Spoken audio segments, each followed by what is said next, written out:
Hey, have you ever looked at the food on your plate and wondered, what am I really eating?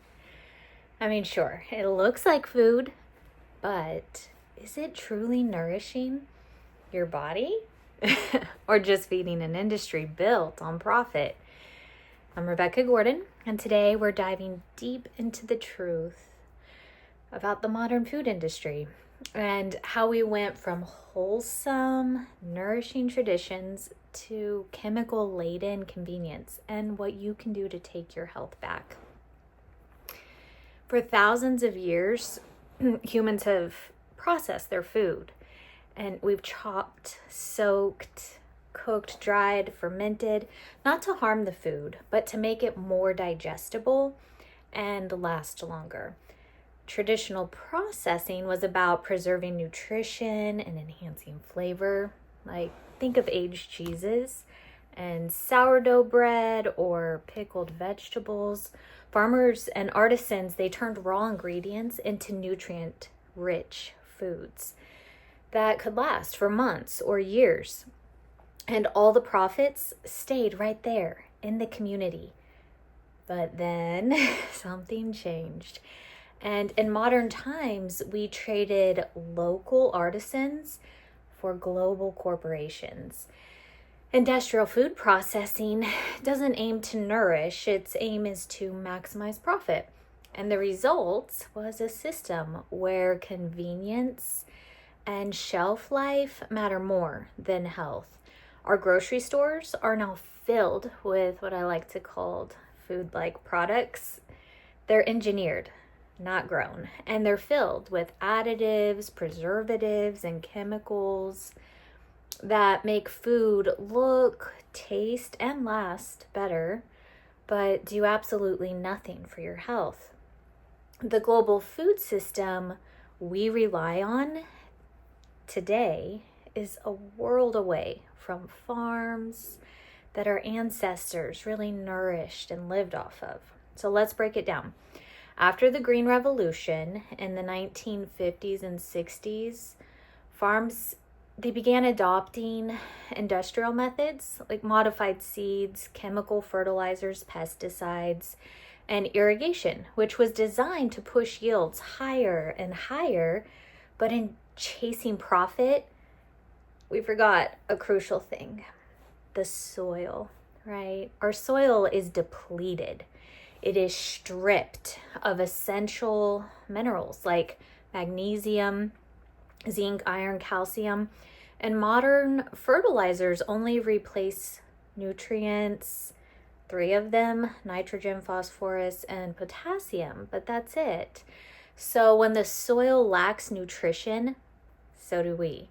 Studies show that fruits and vegetables grown decades ago were far richer in vitamins and minerals than the ones we buy today. Even animal products have changed. Pasture-raised, grass-fed animals, they have more omega-3s, which is good, and beneficial fats than the industrial counterparts. We are literally eating food with fewer nutrients and more toxins. Industrial agriculture relies on heavy chemicals, fertilizers to boost the growth, and then pesticides to kill the weeds and pests. And those chemicals, they don't just vanish. They end up in our soil and our water and our food. Because food now travels thousands of miles, it's often picked unripe, and then a type of gassed chemical is used to ripen them as they're transported. Substances like calcium carbide, ethylene, propylene glycol. And then there's the plastic packaging. Single-use plastics break down into microplastics, tiny particles that are now found in the soil, in the water, and yes, even in our food and in our bloodstream. They're linked to cancers, autoimmune disease, heart disease, inflammation. They're just causing a lot of problems. But let's talk about one of the biggest offenders in the modern diet, and that is wheat.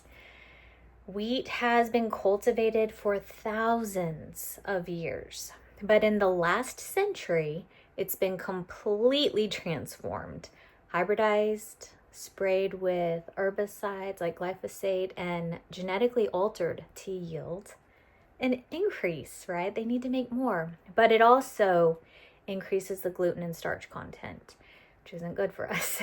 And this modern wheat has been linked to gut inflammation, autoimmune disease, and the rise of gluten intolerance. That's why it is kind of a new problem, at least at the rates that we're seeing today. So keep in mind that the gut, as we're developing gut intolerance, is a problem because the gut is our body's control center. And when it's damaged, everything suffers: digestion, immunity, even mood. But here's the good news. We can rebuild our health.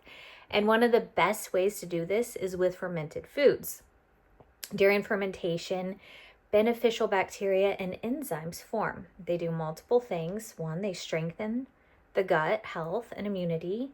They help us digest better, right? We are absorbing the nutrients more.